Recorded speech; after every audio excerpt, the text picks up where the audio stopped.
Okay, my second talk is about 3 Tesla MRI, and nevertheless, I don't want to focus only on 3 Tesla MRI, but rather describe general possibilities to optimize the technical components in order to achieve a better image quality. The potential advantages of a higher magnetic field are improved spatial resolution, improved contrast, and decreased scan time. And the greatest appeal of 3 Tesla MRI is the potential doubling of the signal-to-noise ratio when compared to 1.5 Tesla. But due to limitations, due to effects of longer T1 relaxation times and limitations to the specific absorption rate, the increase is only 1.6 to 1.7 fold.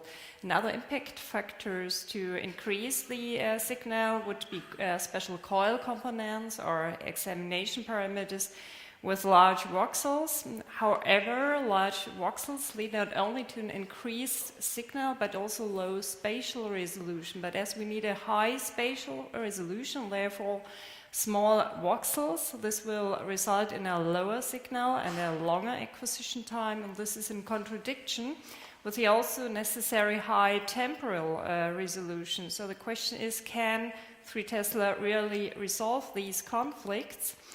And generally, the higher signal of 3 Tesla can be used for a better spatial resolution, meaning a better detection of small lesions, better visualization of morphological features, a more accurate assessment of the lesion extent. And this is described in these both studies, comparing 3 Tesla to 1.5 Tesla, and one yielded a significant higher diagnostic confidence of 3 Tesla, and the other one an increased positive predictive value and cancer detection rate of 3 Tesla versus 1.5.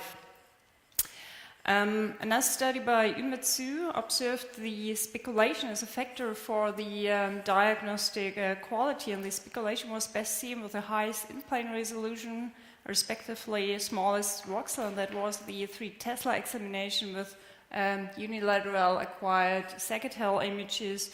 Furthermore, Umetsu searched for features as significant predictors of malignancy at 3 Tesla and found the homogeneous enhancement being a significant predictor of benignancy, whereas significant predictors of malignancy were the surrounding high T2 on was the surrounding high signal on the T2 images, as well as a segmental, focal, dendritic, and clustering enhancement, and the clustering enhancement was best seen in the late phase after 5 minutes. And worth mentioning, kinetic patterns were not a significant predictor of malignancy. Just some comments to T2 imaging. It's useful for the chemical shift effect when assessing lymph nodes, also for the morphological information, and on T2 images with fat saturation, the signal of the lesion itself is analyzed. And when using very high in-plane resolution on T2, T2 with fat saturation is also helpful for the visualization of milk ducts and the localization of intraductal lesions. On the left side, a filling defect due to a papilloma, and on the right side, a duct obstruction due to cancer. On the following part, I'd like to give some comparisons between 3 Tesla and 1.5 Tesla, and the examinations at 1.5 Tesla were done at different institutions, and then the patients were sent to our institution for MRI biopsy at 3 Tesla. For this reason, the examination parameters at 1.5 Tesla are not uniform. And on the left side, the 1.5 Tesla examinations with thin slices and no high-resolution matrix, and on the right side, the same lesion with thick slices and high in-plane resolution, therefore a far better morphological resolution. In the example above, the same situation, left side, 1.5 Tesla examination with thin slices, no high-resolution matrix. Additionally, we have motion artifacts, thus the lesion is blurred. And on the right side, the same lesion with clearly visible morphology. This performed with thick slices and high end-plane resolution. But if you look at the example below, almost no difference regarding the morphology, 1.5 Tesla and 3 Tesla in comparison, both with thick slices and high resolution metrics.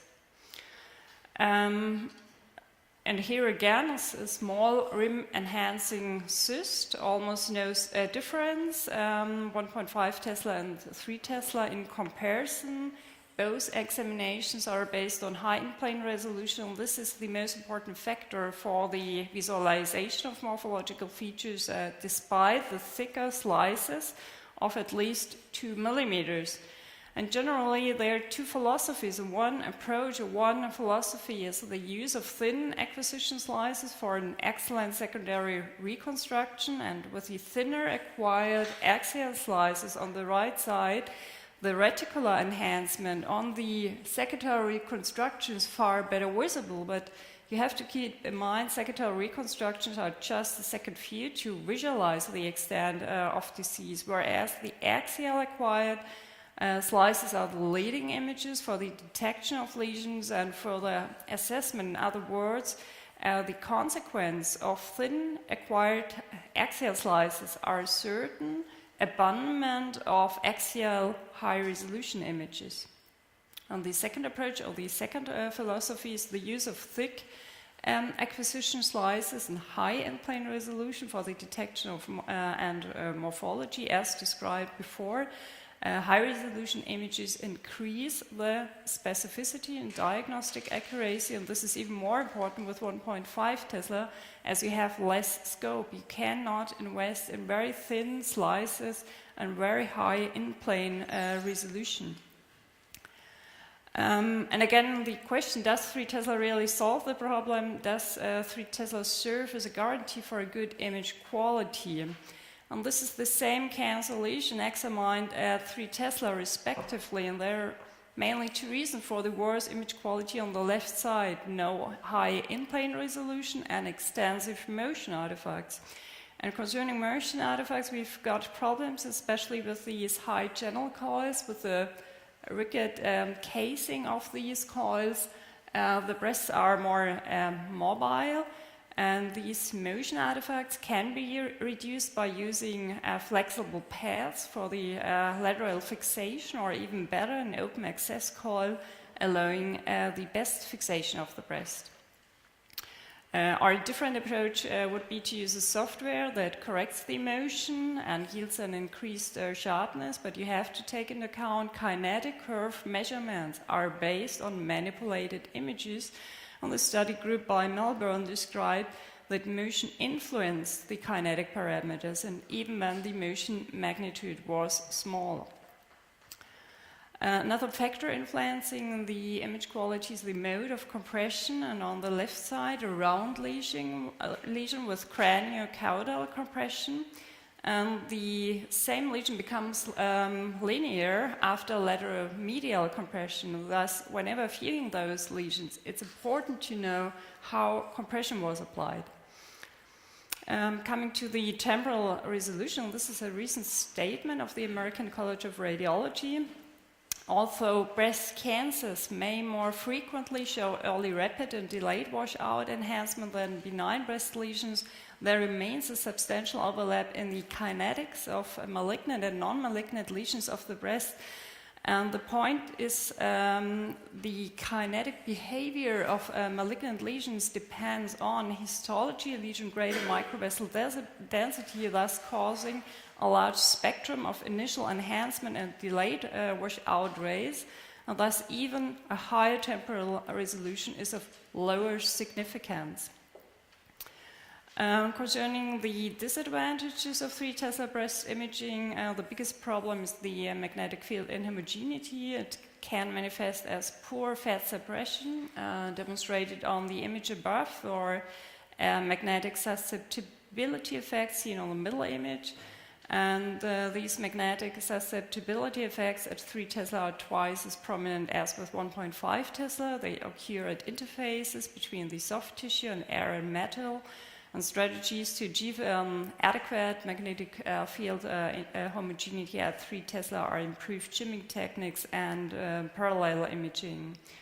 The B1 inhomogeneity is also strong at 3 Tesla. There are mainly standing waves and are dielectric effects, and the consequence are regions of a lower tissue contrast, and strategies to reduce this B1 inhomogeneity are 3D imaging, resulting in a higher 2:1 contrast compared to 2D and dual source parallel radio frequency excitation with multiple transmit coils. And briefly describe these 6 peripheral images are each obtained with a coil element that is sensitive to different region of interest, and then these images are matched, and the center image is the final image with better contrast and improved signal homogeneity.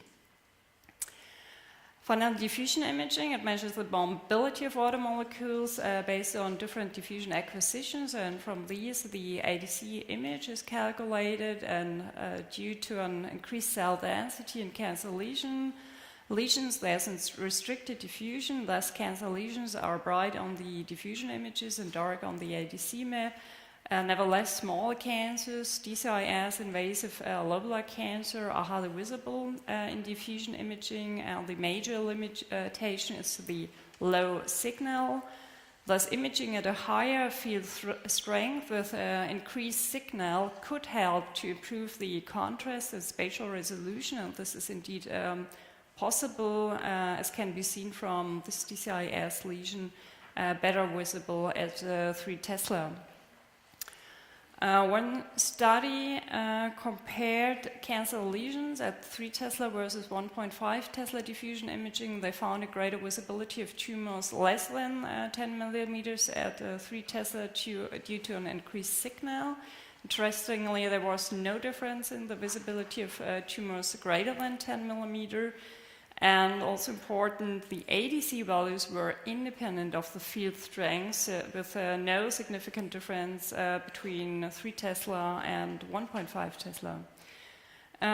One study addressing the diagnostic performance of diffusion imaging at 3 Tesla was carried out with hybrid techniques. To keep it really very simple, the best performing diagnostic model was the dynamic sequence with the assessment of margin, enhancement pattern, kinetic curve type, and diffusion imaging. Just additional to the morphology and dynamic contrast enhancement improved the characterization of breast lesions, and for this a normalized ADC was used, and this is calculated by the ADC of the lesion and ADC of glandular tissue. One last comment to biopsy at 3 Tesla. So far, we've performed all MRI biopsies at 3 Tesla, yielding almost 300 MRI biopsies, and half of them were benign, about 20% B3 lesions and 26% B5 lesions.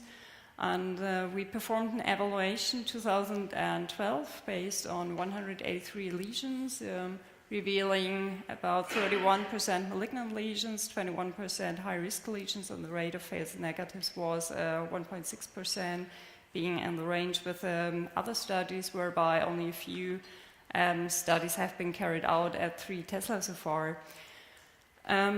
Disadvantages at 3 Tesla. One problem is that the degree of susceptibility for artifacts at 3 Tesla are twice as prominent as with 1.5 Tesla. These artifacts are caused by local anesthesia and the applied vacuum, thus the lesion is less identifiable. And this is indeed troublesome if the target lesion is displaced. Generally, the confidence of accurately and adequately sampling with MRI is lower compared to other imaging methods due to MRI-related difficulties such as the washout effect and the mentioned artifacts.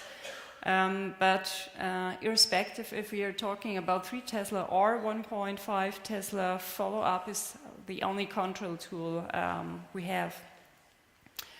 And the take-home message is 3 Tesla MRI offers signal advantages over 1.5 Tesla, but it is not an absolute guarantee for the best image quality, and using 1.5 Tesla with sophisticated technical applications can produce images of a far better image quality than 3 Tesla with poorly designed technical components and an examination protocol without reflection.